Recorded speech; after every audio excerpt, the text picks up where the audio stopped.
Hello, everybody, and welcome to episode 4 of Explaining Like I'm Six Strings, a show where I'm going to teach you how to play guitar operating on the assumption that you have no prior knowledge of anything music related. Today, we're going to go over a very fundamental bread and butter concept, bar chords. Now, what a bar chord is, essentially, it's a chord that requires you to take your index finger and place it across multiple strings on the same fret. A bar chord could require you to go across all 6 strings from the E, low E to the high E, 5 strings from the A to the high E, so on and so forth. So long as you're taking more than one note into account with a single finger, it's constituted as a bar chord. And just so for all your Googling purposes, when you look up bar chords, it's spelled B-A-R-R-E, not B-A-R, right? The bar chords we're going to go over today, fundamentally, we're going to go over F major and B major and then B minor. But I'm going to teach you a whole lot of other chords, but going a different way about it than what I've previously done with the whole major and minor scale, going off of the 1, 5, 3, right? So it'll make a lot more sense in just 2 seconds, so let's just get into it, right? All right, first things first, we're going to go into that F major chord. F major is played like this. So what you're doing is you're taking your index finger and you're barring the first fret to start. Now, if you're having trouble with this, what you're going to want to do is first and foremost understand that you're going to have to develop some sort of calluses across your index finger. It may hurt at first because you're essentially taking your finger and putting against 6 metal strings, which can obviously cause some discomfort at first. But in order, as far as applying pressure, you have 2 options. The first option is safer for the guitar. The second option I find is a little bit easier if you're willing to trade that in for some wear and tear on your instrument. So what you're going to want to do is, if you look back here, you're taking your index finger and your thumb and you're applying pressure like that. You're kind of squeezing it and you're squeezing it like this, right? So you can actually hear, you can hear me applying pressure to the guitar string. Now the problem with this, if you have a song you're trying to play with a lot of different bar chords in it, this can cause fatigue quickly over time if you're not used to it, because again, you see right here, this muscle is very tense already. So the other way to go about it is what you can do is you can take the body of the guitar, place it snug against your body, and you're using your arm to kind of watch what the guitar does. You're kind of pushing the guitar forward and you're pressing that into your finger like this. So notice my thumb is not engaged, but I'm still getting that sound. The problem with this is, with this method, if you look, I'll play the F chord I'm about to show you. Listen closely with this method. That bend is caused because you're putting a lot of tension on the neck and the body of the guitar in this area where they meet. And over time, this could cause the neck of the guitar to pull away from the body and cause a warp in the entire guitar. So, like I said, I want to use it very often, but if you're like halfway through a song and you really want to finish it, but your thumb just can't take anymore, I would switch to this method momentarily. But always try to strengthen and lengthen the amount of time you could spend doing it this way, right? Cool. Now that the technicalities are out of the way, we'll get into learning how to play an F major chord. So like I said, you need a bar across the first, and then you'll take your index finger, place it, not your index finger, your ring finger, and you'll place it on the 3rd fret of the A string. You'll take your pinky, you'll place that on the 3rd fret of the D string, and you'll take your middle finger and place it on the 2nd fret of the G string.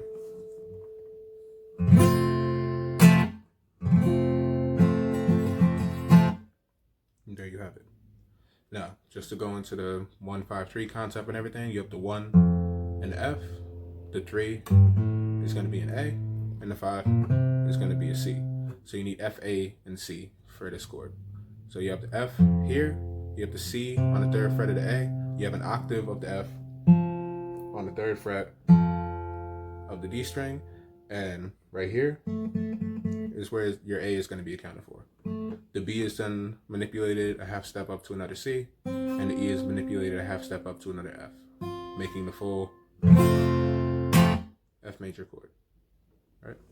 Cool. If we go on to the next chord, B major. Now Now remember what I said, bar chords don't always necessarily need to constitute all 6 strings. For this one, your bass is actually in the A, on the A string. So the bar chord just needs to make up for the A string all the way to the high E. And that bar is going to go across the 2nd fret, having the very tip of your index finger mute the E string. From there, you're going to take your middle finger and place that on the 4th fret of the D string. Your index finger, your ring finger will go on the 4th fret of the G string, and your pinky will go on the 4th fret of the B string. So very similar to that A major shape that I showed you, but just up a whole step. Right? Now keep that in mind right there. An A is here, and a B is here. That's going to be important in a second. But for now, let's move on to why this shape works and everything. So you go over to the 7th fret on the E string. You have the 1st, the 3rd, and the 5th.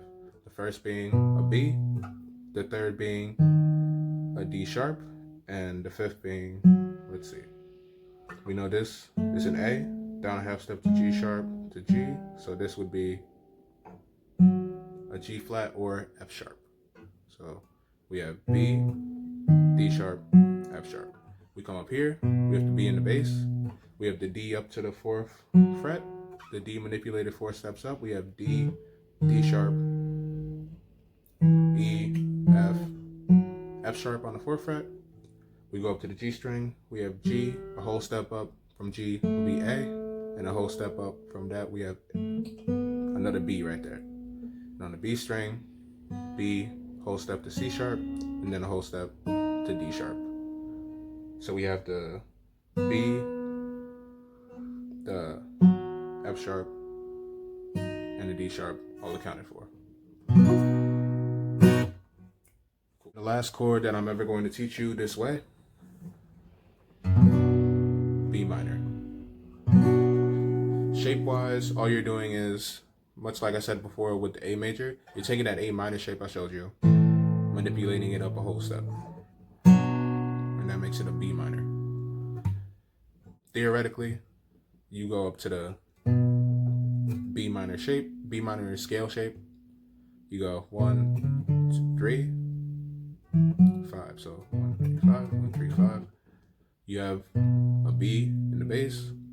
Your 3rd position will be a, let's see, this is E.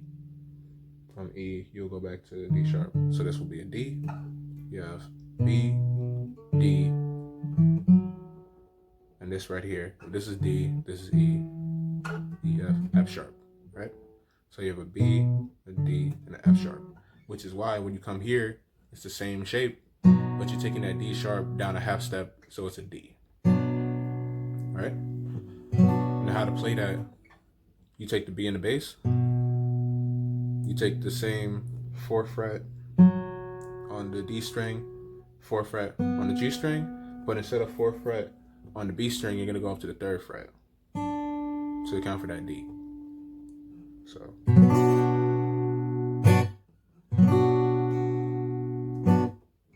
Right?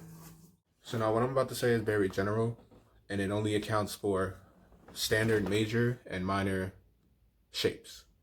There's things such as minor 7ths and major 7ths and adding 6ths and 9ths and all that other stuff that I can get into later if need be. But for now, this is just making sure you understand basic minor and major shapes and chords.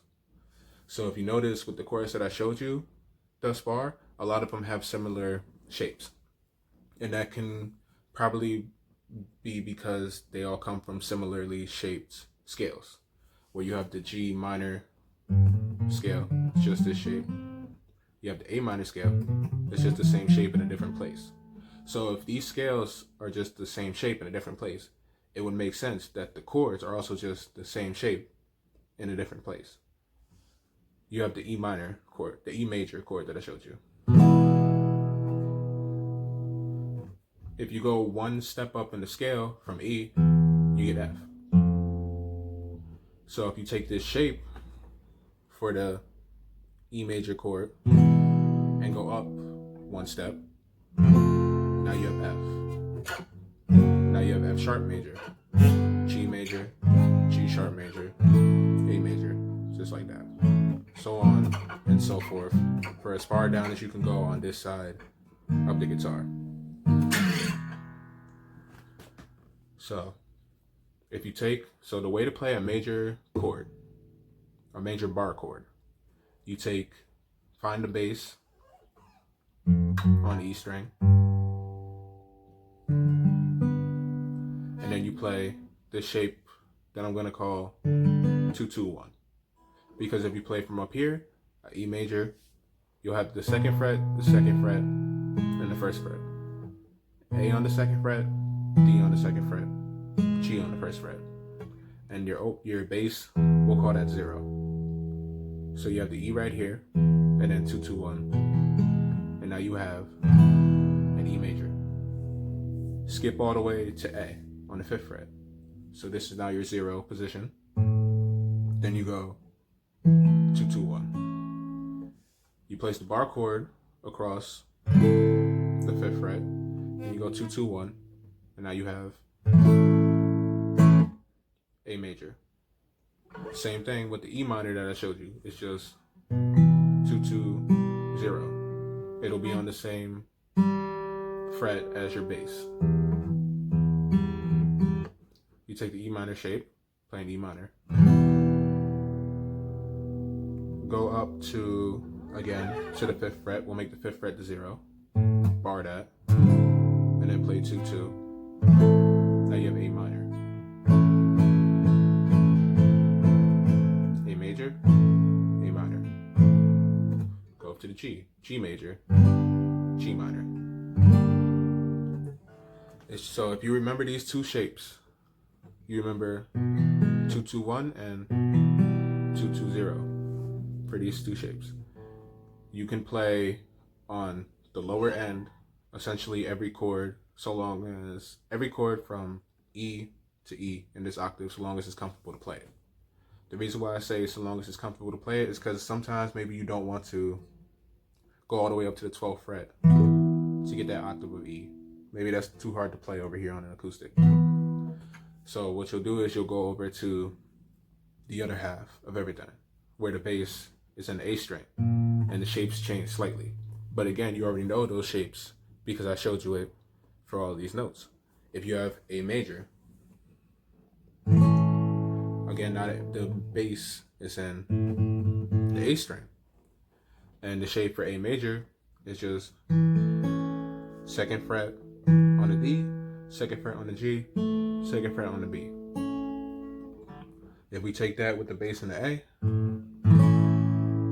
you have A major. And like I showed you, you go up and put the bass a whole step up to B and take that same shape. Now it's B major. Go up to D, the 5th fret on the A string. Now it's D major. How can you check if I'm being serious with this? Play this shape that I just showed you for the D major, and then play the other D major shape I showed you. Same chord, same note.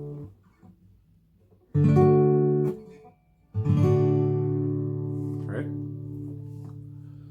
And the last shape, you take the A minor shape, which is essentially that E major shape that I showed you, but just everything moves over one string.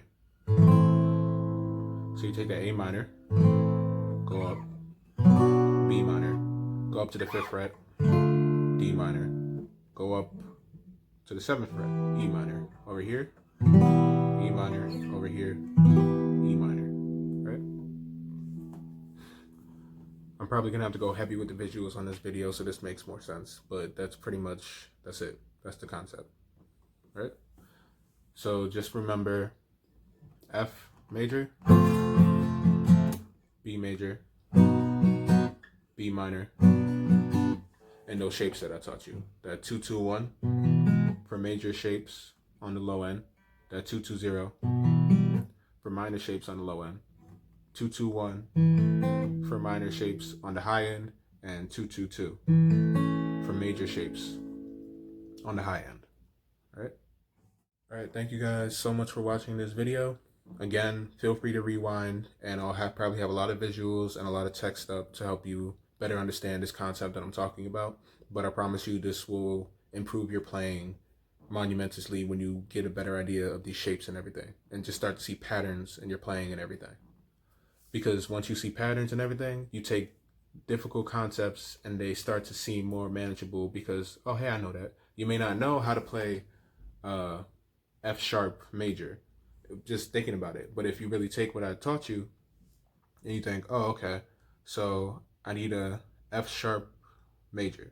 I know that this shape that he taught me is for majors, and I know that the F sharp would be, this is E, F, this would be F sharp. So if I take that shape and I apply it here, then, oh hey, now I know how to play an F sharp major. All right? So just take these concepts, really make sure they're second knowledge at some point. They're like a muscle memory, and you'll improve your guitar playing skills tenfold, right? Now this is the part in the video where I normally show you the bit that I played in the beginning. So again, if this isn't for you, this is what you're here for. Have a great day. Thank you for watching. Please leave any comments or concerns down below. Those of you who came here to play some music, this is going to take that B major that I showed you, that B minor, and then you're going to take an F sharp major. What I'm also applying to this, if you'll hear when I play,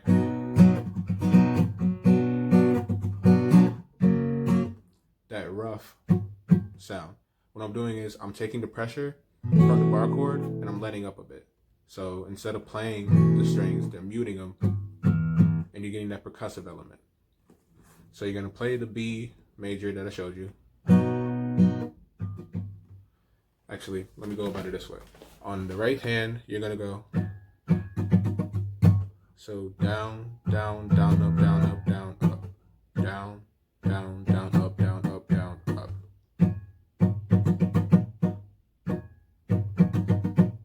All right, down, down, up, down, up, down, up, down, down, down, up, down, up, down, up. And you're gonna play down, down, mute, mute, down, up. All right, and you're gonna do that for every note. So it's gonna be.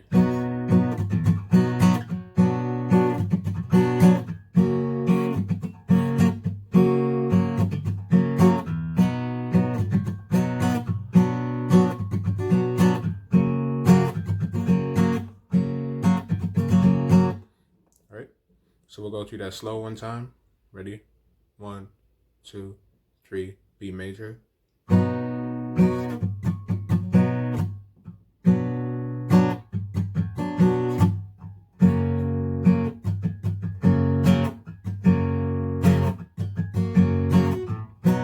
little faster.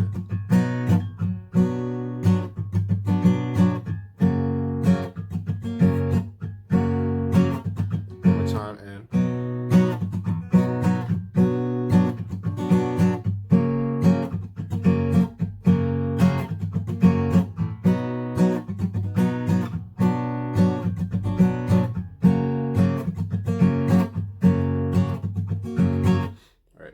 Now for the finish. On the last time through, you're gonna go down, up, and then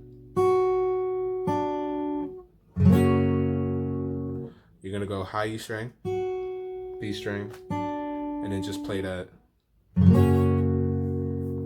F sharp major shape, right? One time through and then we're done, all right? 1, 2, 3.